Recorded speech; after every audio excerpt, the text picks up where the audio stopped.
오늘 이 아침에 우리에게 주시는 하나님의 말씀은 출애굽기 17장 8절에서 16절까지의 말씀입니다. 출애굽기 17장 8절에서 16절까지의 말씀을 저와 여러분 한 절씩 교독하며 받들어 읽겠습니다. 이는 하나님의 말씀입니다. 그때 아말렉 사람들이 와서 르비딤에 있는 이스라엘 백성을 공격했습니다. 모세는 여호수아에게 말했습니다. 우리 사람들 가운데 얼마를 선발해 나가서 아말렉과 싸워라. 나는 내일 하나님의 지팡이를 손에 들고 언덕 꼭대기에 서 있겠다. 그리하여 여호수아는 모세의 명령대로 아말렉 사람들과 싸웠습니다. 모세와 아론과 훌은 언덕 꼭대기로 올라갔습니다. 그때 모세가 손을 높이 들고 있는 동안은 이스라엘이 이기고 모세가 손을 내리면 아말렉이 이기는 것이었습니다. 그러다가 모세의 손이 피곤해지자 아론과 훌은 돌을 가져다가 모세 아래 두고 그 위에 그를 앉게 했습니다. 그러고는 아론과 훌 가운데 한 사람은 이쪽에서 한 사람은 저쪽에서 모세의 손을 들어주어 해질 때까지 그의 손이 그대로 있도록 했습니다. 이렇게 해서 여호수아는 아말렉과 그 백성들을 칼로 무찔렀습니다. 그때 여호와께서 모세에게 말씀하셨습니다. 이것을 책에 써서 기념이 되게 하고 여호수아로 하여금 듣게 하여라. 내가 하늘 아래에서 아말렉에 대한 기억을 모조리 없애버릴 것이다. 모세가 제단을 쌓고 여호와 니시라고 부르며 말했습니다. 함께 여호수아께서 대대로 아말렉을 대적해 싸우시겠다고 맹세하셨다. 아멘. 벌써 3월이 되었습니다. 그리고 3월 1일 독립운동이 있었던 날을 기념하는 날입니다. 3.1운동은 대체로 기독교인들에 의해서 주도된 독립운동입니다. 그래서 우리 기독교에서도 굉장히 의미가 중요한 행사 중에 하나입니다. 또한 우리가 이 3.1절에 기억할 것은 우리가 지금 묵상하고 있는 이 출애굽기에서 해방을 사모하고 출애굽해서 약속의 땅을 향해 나아갔던 이스라엘 백성처럼 기미 독립운동이 우리 민족의 진정한 자유를 위해서 일해 나가던 것과 일치되는 것, 여러 가지로 비슷한 부분이 많이 있죠. 그래서 우리도 해방을 열망하는 믿음으로 다시 한번 우리의 영적 성숙과 하나님께 더 온전한 자유를 누리는 그런 꿈을 꿀 수 있는 복된 주일이 되었으면 좋겠습니다. 우리가 지난 주일 묵상했던 것처럼 이스라엘 백성들은 신광야 부근에서 단지 먹을 음식이 없어서 하나님의 지도자들에게 불평하고 원망하게 되었습니다. 하나님은 매일 아침 진 사면에 이슬과 같이 만나를 내리시고 그것으로 배불리시고 이스라엘의 필요들을 채워주셨습니다. 아직 영적으로는 미숙했던 이스라엘은 어린아이와 같았기 때문에 하나님은 그들을 책망하거나 꾸짖지 아니하시고 그들에게 하나 둘씩 공급하시고 달래시고 새로운 말씀으로 회복시켜 주시면서 주의 사람으로 빚어가기 시작했습니다. 예배자로 빚어가시기 위한 광야 학교의 커리큘럼이었다라는 겁니다. 이스라엘 백성들은 애굽의 종살이에서 벗어났지만 물리적으로는 애굽 땅을 떠났지만 여전히 애굽의 풍토와 애굽의 문화가 그들의 의식과 마음속에 가득 있었기 때문에 또 다른 애굽이 지금 광야를 이동하고 있었습니다. 그래서 하나님은 그들로부터 애굽의 노예 생활에 그 그리워하던 모든 것을 벗어버리고 이제 진정한 자유로 나아가도록 초대하고 있습니다. 우리도 예수 그리스도의 구속의 은총을 믿는 순간 우리는 거듭나죠. 하나님의 친백성이 됩니다. 우리의 소유권이 이제는 하나님께로 바뀝니다. 그럼에도 불구하고 우리 안에는 여전히 옛 정과 욕심의 지배를 받고 옛사람을 그리워하며 살아갈 때가 얼마나 많이 있습니까?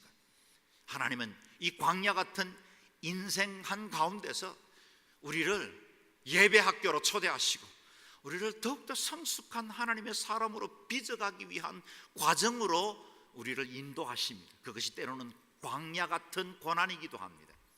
때로는 남들이 알지 못하는 뜨거운 눈물이기도 하고 외로움이기도 하고 관계 단절이기도 합니다. 하나님은 이 모든 시간들을 통해서 배만 차면 행복해하던 그 애굽의 노예 생활, 과거의 육체적인 필요만 채워졌을 때 즐거워하는 그 생활이 아니라 진정한 가치, 영원한 하나님의 은혜를 추구하며 사는 백성으로 우리를 빚어 가시기를 원하십니다. 여러분은 마라의 썬물 사건도 기억하실 것입니다. 도저히 식수로 사용할 수 없었던 그 마라의 썬물에 하나님께서 지시하신 한 나뭇가지를 던졌더니 그 물이 단물이 되어 다 그들의 목마름을 해결할 수 있는 그런 축복의 물이 되었습니다. 물의 형질이 바뀌어버린 것입니다. 단물로 변했습니다. 여러분, 우리의 인생도 마라와 같은 삶이라 할지라도 십자가와 그 은혜에 터치되기만 하면, 우리의 인생 가운데 십자가가 던져지기만 하면 우리의 인생이 단물로 변화될 줄로 믿습니다.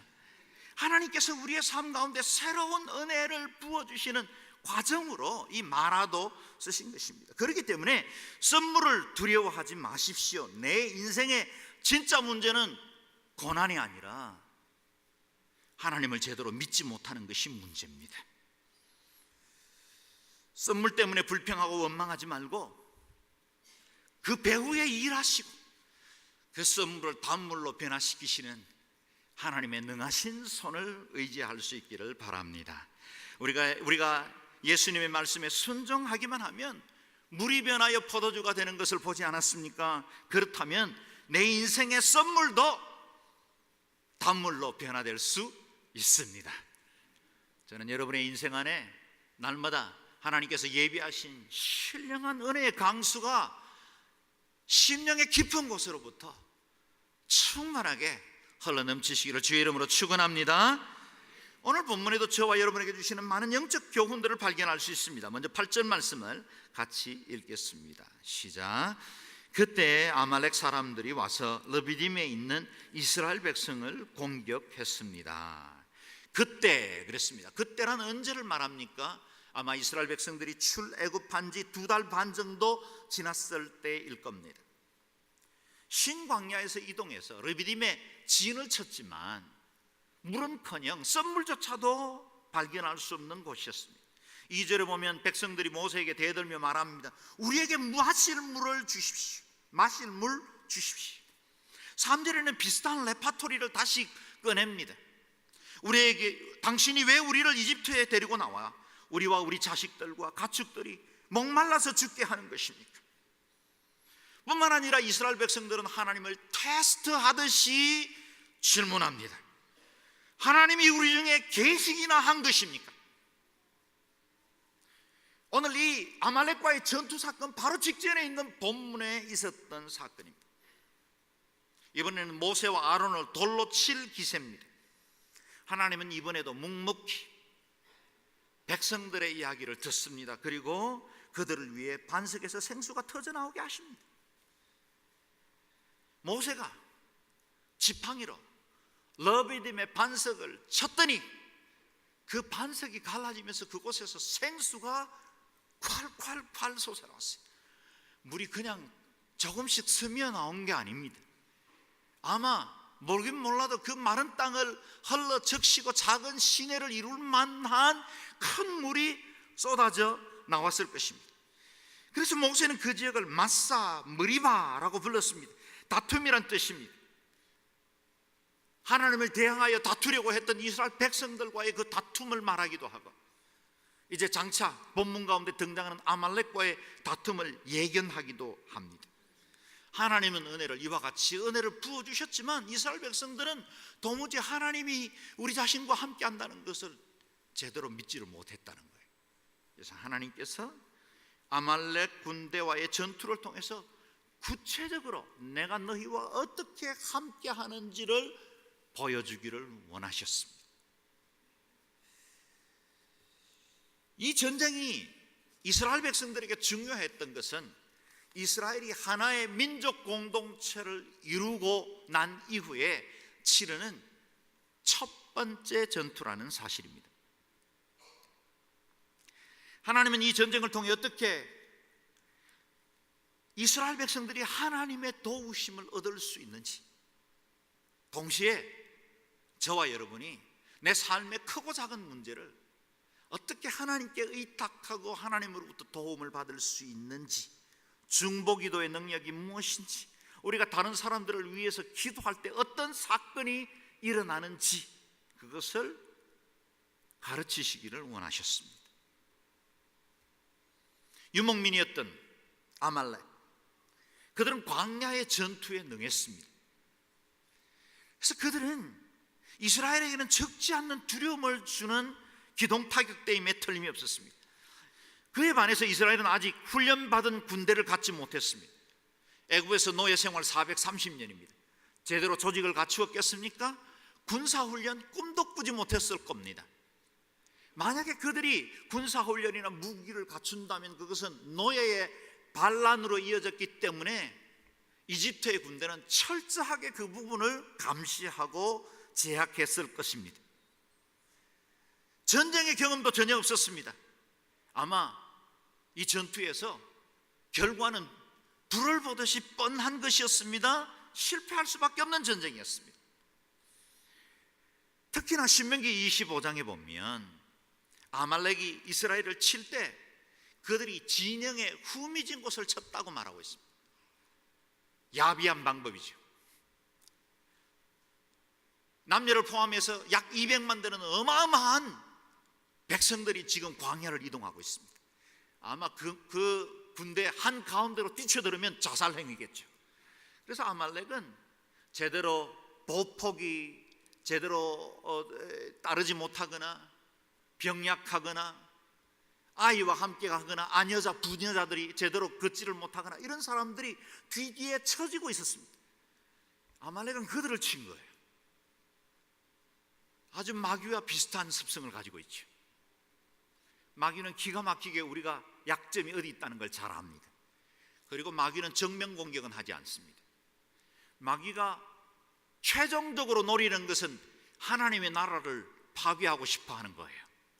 그러나 마귀의 힘 가지고는 하나님의 나라를 대적할 수가 없습니다. 그렇기 때문에 하나님께서 가장 사랑하시고 귀히 여기시는 하나님의 형상으로 지음받은 인간을 괴롭히고 넘어뜨리고 하나님과의 관계를 회방하고 하나님 앞에 예배케 하지 못함으로 하나님의 나라를 뒤흔들어 놓으려고 하는 거예요. 그래서 마귀는 언제나 사람의 약점을 붙들고 물고 늘어집니다. 우리의 아킬레스건이 어딘지를 잘 알아요. 사람들은 언제나 늘 넘어지던 곳에 또 넘어지죠. 내가 지난번에도 유혹에 넘어졌는데 그래서 눈물로 하나님 앞에 기도하며 회개했는데 이번에 또 그곳에 넘어지는 거예요.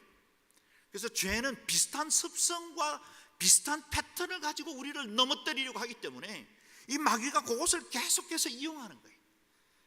그래서 영적으로 경성할 때 그 무엇보다 내가 한번 넘어진 곳에는 철갑을 누르듯이 보혈로 덮고 그것을 하나님의 은혜로 주님의 손에 올려드리지 않으면 영적으로 승리하는 삶을 살기가 쉽지가 않습니다. 이 아말렉은 이스라엘을 혼란케 만드는 전략으로 가장 약한 분들을 치고 들어왔습니다. 모세는 이 위기에 대해서 어떻게 대응했습니까? 9절 10절 말씀을 같이 읽겠습니다. 시작. 모세는 여호수아에게 말했습니다. 우리 사람들 가운데 얼마를 선발해 나가서 아말렉과 싸워라. 나는 내일 하나님의 지팡이를 들고 손에 들고 언덕 꼭대기에 서 있겠다. 그리하여 여호수아는 모세의 명령대로 아말렉 사람들과 싸웠습니다. 모세와 아론과 훌은 언덕 꼭대기로 갔습니다. 아멘. 모세는 위기를 만나자 어울리지 않을 것 같은 두 개의 행동을 취합니다. 하나는 여호수아에게 군대를 붙여 아말렉에 맞서서 싸우도록 전쟁터로 보냅니다. 또 한 가지 행동은 자신은 아론과 훌과 함께 산 꼭대기로 하나님의 지팡이를 가지고 올라갑니다. 이 모세가 취한 두 가지 행동은 우리가 이 세상을 살아갈 때 위기나 어려움을 만날 때 취할 중요한 두 가지 행동 반응을 가르칩니다. 우리 가운데 많은 그리스도인들이 이 두 가지 행동 가운데 극단적인 하나를 선택함으로 믿음의 균형을 잃어버릴 때가 많이 있습니다. 어떤 사람들은 산 아래 골짜기에 전투의 골몰을 합니다. 위기를 만났습니다. 그동안에 알던 관계를 찾아갑니다. 내 경험을 최대한 동원합니다. 은행장을 찾아갑니다. 주변에 알던 사람들의 도움을 구하고 인맥을 가지고 풀어보려고 애를 씁니다. 분명히 성실한 태도입니다. 중요한 일이긴 틀림이 없지만 더 중요한 어떤 것을 놓치고 있습니다. 또 다른 사람들은 산 위에만 머물러 있습니다. 금식하고 기도하는 것 마땅한 일이지만 아무런 조치도 취하지 않은 채로 하나님께서 다 알아서 할 것이라고 우리 하나님은 능하신 손을 가지고 계시기 때문에 내 모든 문제를 풀 것이라고 하나님께 맡겨버림으로 인해서 믿음의 행동을 통해서 하나님이 일하시는 기회를 스스로 제한해 버릴 때도 있습니다. 모세는 어느 극단에도 치우치지 않았습니다.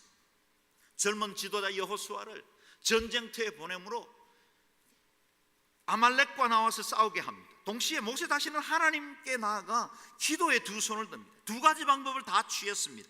믿음의 사람들도 이 세상의 전투에 최선을 다해야 합니다. 세상에서도 성실해야 합니다. 그저 가만히 앉아있는 사람들에게 하나님께서 복을 내려주신 경우는 없습니다. 그리스도인들은 복권 사는 건 적절하지 않습니다. 하나님께서 우리에게 수고하고 땀 흘려 애쓰도록 합니다. 그래서 땀 흘려 씨를 뿌리면 기쁨으로 거두게 하십니다.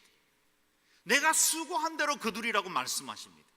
하나님, 우리가 주 안에서 충성하고 수고하고 애쓰는 것을 통해서 하나님의 나라와 주의 일들도 세워나가십니다. 우리는 하나님께도 믿음으로 나아가 주님 앞에 의탁해야 하지만 동시에 세상에 우리에게 맡겨진 일에 최선을 다해야 합니다. 그래서 우리는 이 두 가지를 항상 겸하여 취해야 합니다. 왜냐하면 우리는 이중 국적자들이기 때문이죠. 땅에 삽니다. 그러나 하늘에 속했습니다. 우리는 하늘에 속한 시민권을 가지고 있습니다. 그러나 땅에 파송받은 사명자들이기 때문입니다. 교회 일이나 선교 일도 마찬가지입니다. 누군가가 헌신하지 않고 어떻게 하나님의 뜻을 이룰 수 있겠습니까? 최선을 다하되 동시에 무릎 꿇는 일 실패하지 않아야 합니다. 요즘 우리는 사회적으로 정체적인 어려움을 맞았다고 사회 곳곳에서 아우성입니다. 위기 앞에 어떻게 대응해야 할까요? 최선을 다해야죠. 동시에 무릎을 꿇어야 합니다. 기도 열심히 하십시다. 그러면서 동시에 일하십시다. 현실 한가운데 투쟁하면서도 눈은 언제나 하늘을 바라보아야 합니다. 그렇다면 우리가 오늘날 이 모세의 선택을 통해서 이 모든 환경과 사건을 이끌어 가신 하나님의 손은 어떻게 우리의 생활 가운데 드러납니까? 오늘 모세의 행하신 일들을 통해서 중요한 교훈을 얻습니다. 11절, 12절 말씀 같이 읽겠습니다. 시작. 그런데 모세가 손을 높이 들고 있는 동안은 이스라엘이 이기고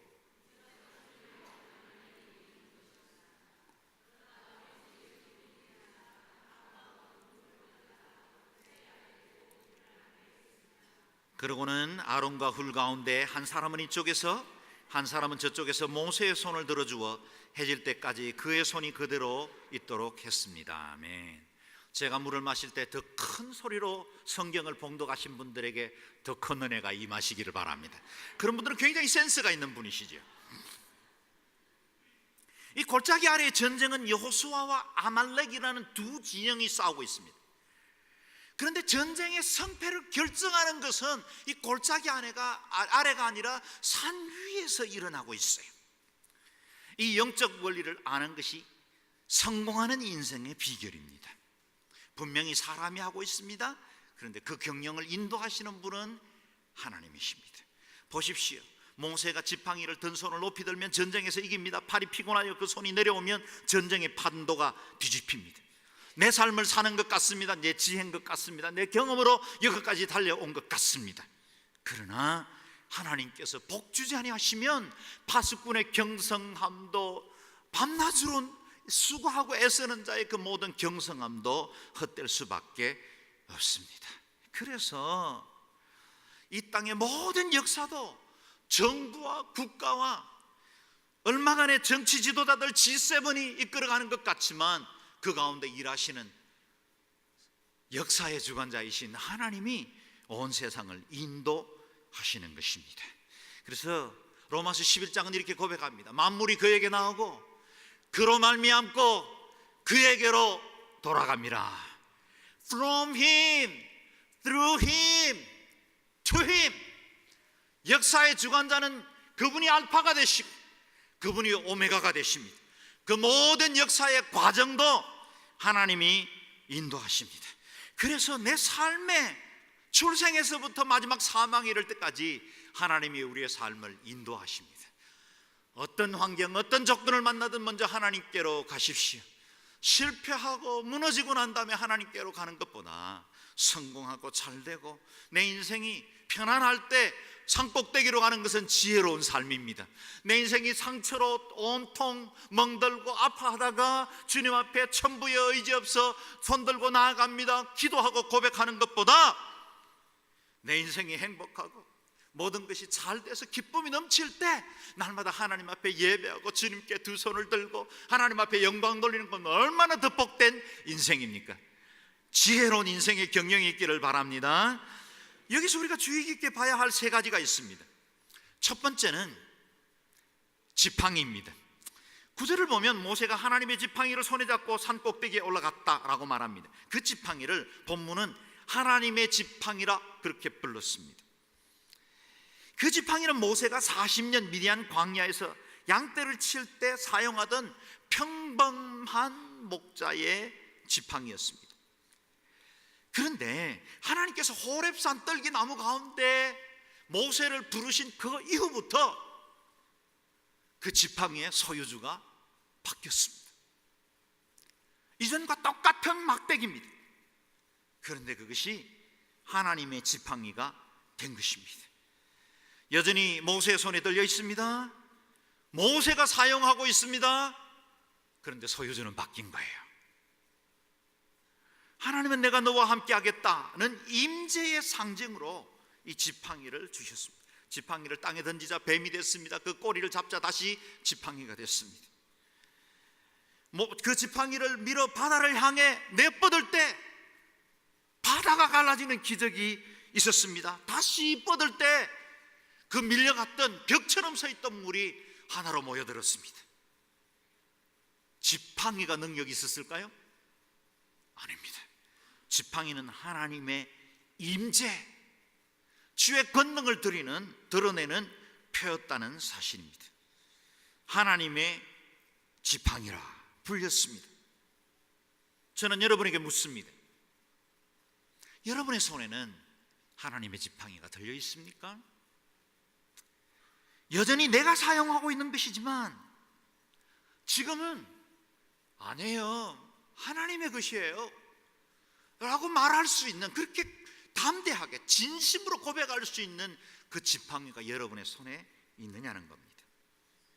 내 회사입니까? 하나님의 기업입니까? 내 직장입니까? 하나님의 사명의 자리입니까? 내 자식입니까? 하나님의 자녀입니까? 내 재능입니까? 하나님이 주신 은사입니까? 사랑하는 여러분, 내가 붙들고 있으면 내 것이라 주장하고 그것을 붙들고 있으면 그냥 마른 막대기예요. 그러나 주님의 손을 올려드리고 소유주가 바뀌면 그때 기적과 능력을 드러내는 도구가 됩니다. 내가 붙들고 있으면 마른 막대기에 불과하지만 주님이 붙드시면 하나님의 지팡이가 됩니다. 보리떡 5개를 내 주머니에서 꺼내지 않으면 결코 기적을 볼 수 없습니다. 주님의 손에 올려놓으면 그때부터 나도 배불리 먹겠지만 다 배불리 먹고 12광주리에 남기는 엄청난 축복의 은혜가 충만하게 일어나게 될 것입니다. 두 번째, 모세의 손을 주목해 볼 필요가 있습니다. 모세의 손의 위치가 전쟁의 승패를 나누고 있다는 걸 우리는 보았습니다. 모세의 손이 위로 향하면 전쟁에서도 승리하고 내려오면 전쟁에서도 패했습니다. 그렇다면 모세의 손이 들린다는 것은 무엇을 의미합니까? 무슨 신비한 능력이 따로 있었던 것일까요? 축도할 때 목사님이 두 손을 꼭 들어야만 했었을까요? 만약에 그것이라면 손을 못 들면 축복이 이루어지지 않는 것입니까? 손을 들지 않으면 전쟁에서 패한다는 말입니까? 분명히 거기에는 다른 영적 의미, 중요한 상징을 담고 있다는 사실을 우리는 알게 됩니다. 모세가 든 손은 하나님을 향하고 있었고 전쟁의 승패는 하나님께 달려있다는 사실을 보여주고 있어요. 모세의 든 손은 그냥 단순히 아픈 팔을 지탱하고 인내로 견뎌야 하는 손이 아니라 그것은 기도를 끊이지 않고 있다는 사실을 보여주고 있다는 것입니다. 그가 기도하는 동안엔 승리가 계속해서 이어졌습니다. 기도가 멈추는 순간 전쟁은 패하기 시작한 것입니다. 내 힘과 내 지혜로 스스로 하면 패할 수밖에 없는 것입니다. 왜 우리가 기도해야 합니까? 기도가 하나님의 능력이 흘러들어오는 통로이기 때문입니다. 기도할 때 우리는 하나님의 기적도 보고 하나님의 능하심과 그 전능하심도 맛볼 수 있습니다. 우리는 말씀을 통해 두 개의 전투를 동시에 목격합니다. 산 아래 여호수아가 주도해 나가는 전투가 있는가 하면 그 전투의 승패를 지배하는 산 위에 또 다른 전투가 있다는 사실을 볼 수가 있죠. 그리스도인들은 이 두 개의 전투를 동시에 보는 사람입니다. 제가 뉴욕에 갔을 때 브로드웨이에서 맘마미아라는 뮤지컬을 본 적이 있습니다. 오리지널입니다. 한국에서 들어 있지만 저는 오리지널을 보고 왔다는 사실을 중요하게 강조하고 있습니다. 오리지널을 보고 왔는데 그 맘마미아를 정말 재밌게 봤어요. 물론 성경적이지 않아요. 아바의 노래 그리 어디 대단히 성경적이겠습니까? 그런데 저를 초대해 주신 분이 A석에 앞자리에 앉혀주셔서 정말 너무 좋은 자리에서 정말 아주 흠뻑 뮤지컬에 취해서 본 적이 있었습니다. 그런데 제가 뮤지컬을 보다가 무대 위만 보고 있었는데 한 사람을 자칫하면 놓칠 뻔했어요. 굉장히 중요한 한 사람이 어두운 그림자 뒤에서 그 모든 것을 디렉팅하고 있다는 사실을 알게 됐어요. 그리고 좀 더 자세히 보았더니 지금처럼 제가 서 있는 무대처럼 좀 더 높아요. 그런데 그 무대 안쪽에도 또 다른 공간이 있었고 조명이 있었어요. 그 안에는 연주하는 연주자가 있었고, 그리고 음악을 총괄하는 모든 이 엔지니어들이 그곳에 있었어요. 그리고 그 바로 앞에 한 사람이 서 있었어요. 그리고 그 사람은 무대 위에서 이루어지고 있는 뮤지컬과 그 무대 아래서 이루어지는, 서로는 서로를 볼 수 없지만 연주와 그리고 모든 음향과 시스템들을 다 총괄하는, 감독을 하는 한 사람이 있었다는 사실이에요. 그 사람은 양쪽 다 보고 있어요. 그리고 모든 것을 이끌어 나가고 있는 걸 보게 되었어요. 여러분, 우리 그리스도인들은 누구입니까? 무대 위와 무대 아래를 볼 수 있는 사람이에요. 세상 사람들은 한 편만 볼 거예요.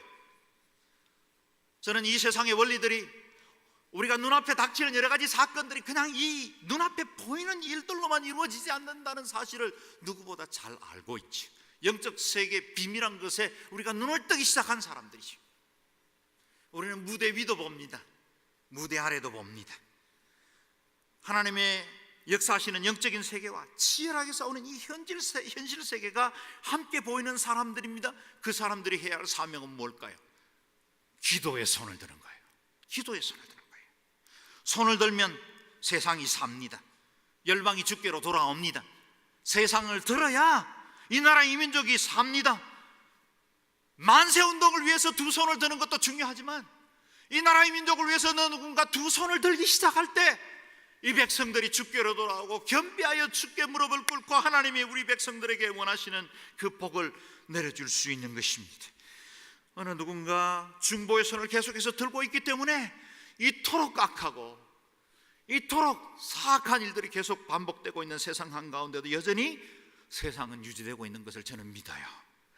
손들어야 해요. 누군가의 중보기도가 필요합니다. 깨어있는 자, 양편을 볼 수 있는 사람들이 이 사명 감당해야 합니다. 오늘 세 번째, 우리 본문에서 주목해야 하는 것은 모세에게 동력자가 있다는 사실입니다. 모세는 산꼭대기를 오를 때 홀로 가지 않았습니다. 아론과 훌이 함께 하였습니다. 그들이 맡은 직책을 보면 재미있습니다. 아론은 제사장입니다. 그리고 훌은 족장 중에 한 사람입니다. 이스라엘의 영적 일을 통괄하던 아론과 이스라엘의 행정과 살림을 맡아 살던 책임자, 이 두 사람이 함께 올라갔고 이 두 사람이 함께 손을 들었어요. 교회 공동체를 건강하게 유지하는 건 영적인 해무를 감당하는 아론과 같은 사람이 반드시 필요합니다. 동시에 교회 살림을 살고 교회의 필요들을 채워주고 어두운 곳을 함께 섬겨주고 도와주는 사람들이 반드시 필요합니다. 이 두 사람이 함께 손을 들어야 합니다. 목사에게 하나님께서 귀한 캠퍼스를 담당할 수 있도록 귀한 직분을 주었습니다. 누가 손을 들어야 합니까? 기도하는 사람들이 손을 들어야 합니다. 저는 우리 교회에 여러 기도 모임들이 있다는 것에 대해서 하나님 앞에 감사를 드립니다. 순마다 모임 때마다 기도하는 것을 이래서 하나님 앞에 감사합니다. 동시에 교회를 위해서 함께 섬기고 봉사하고 함께 손을 들어 주의 교회 공동체를 세워줄 수 있는 사람들이 필요합니다. 홀로 성공하는 지도자는 아무도 없습니다. 사람들은 독불장군을 존경하지 않습니다. 리더는 혼자 무거운 짐을 감당하는 사람이 아닙니다. 우리는 동력자들이 필요하고 함께 사역할 공동체가 절대적으로 필요합니다. 기도에도 동력자가 필요합니다.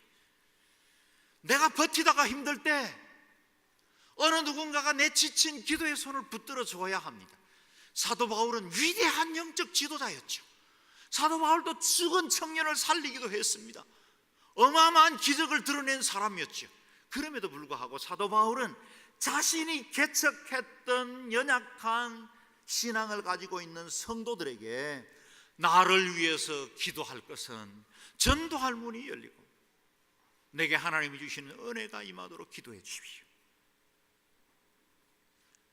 그렇게 위대한 하나님의 사람도 기도에 부탁을 했습니다. 그래서 기도 부탁하는 걸 부끄러워하지 마십시오. 혼자 고군분투하며 신앙생활 하지 마십시오. 도움을 구하십시오. 친구가 필요하다고 말하십시오. 우리 교회는 순이 있습니다. 물론 순 식구들이 다 완전한 사람이어서 우리를 따뜻하게 맞이해주고 내 영적인 관계적인 필요들을 다 채워주는 분들은 아닐지도 모르겠습니다. 그러나 주님은 두세 사람이 모인 곳에 나도 그와 함께 있다고 말씀하시고 주님께서 이 공동체를 통해서 하나님의 뜻을 드러냅니다. 우리가 때때로 독방에 들어가서 홀로 주님 앞에 단독자로 서야 하는 시간도 있지만 그러나 우리는 연약한 자입니다. 도움이 필요합니다. 조금만 손을 들고 있으면 팔이 점점 내려올 수밖에 없는 사람들입니다.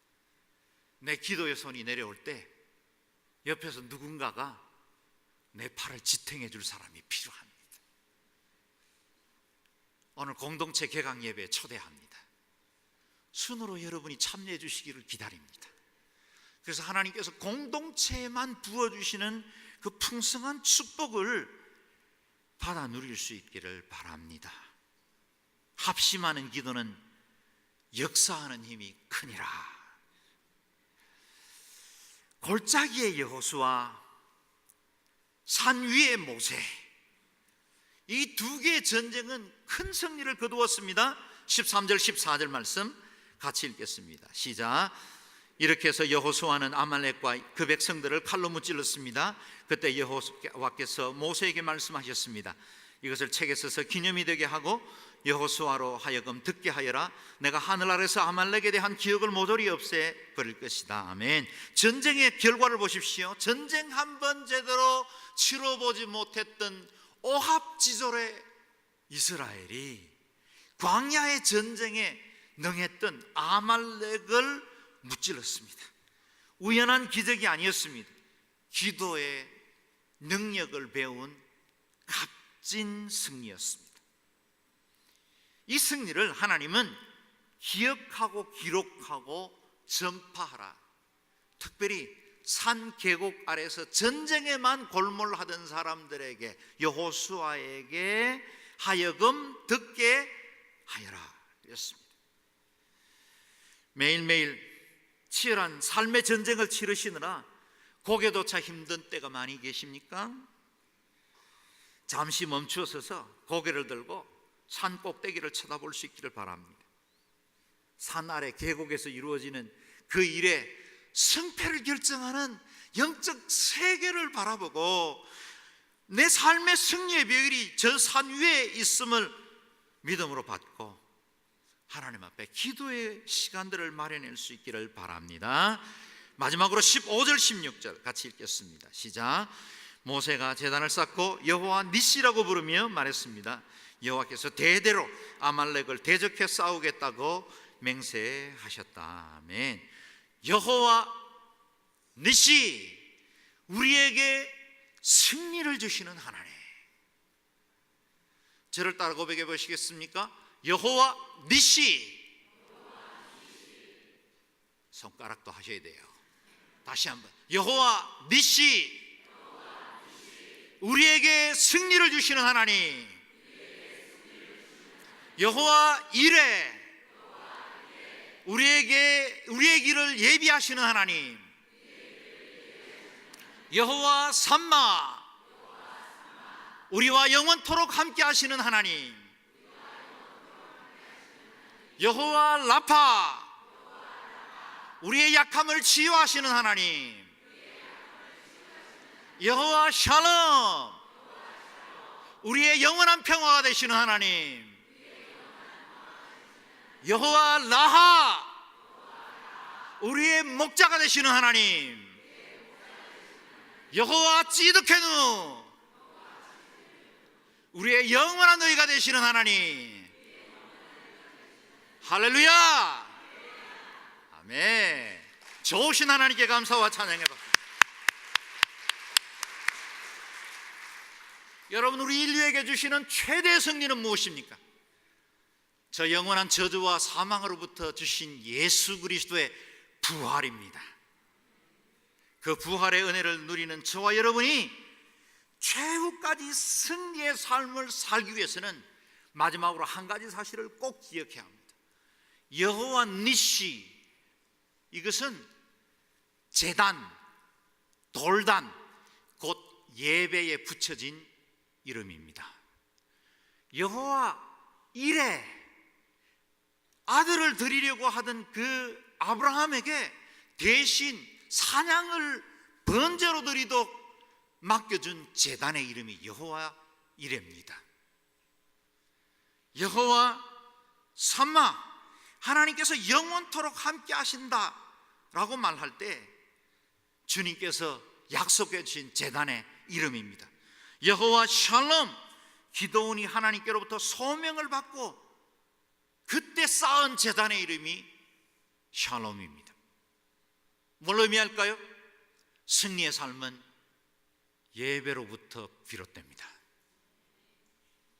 예배에 성공하면 승리의 삶을 살 수 있습니다.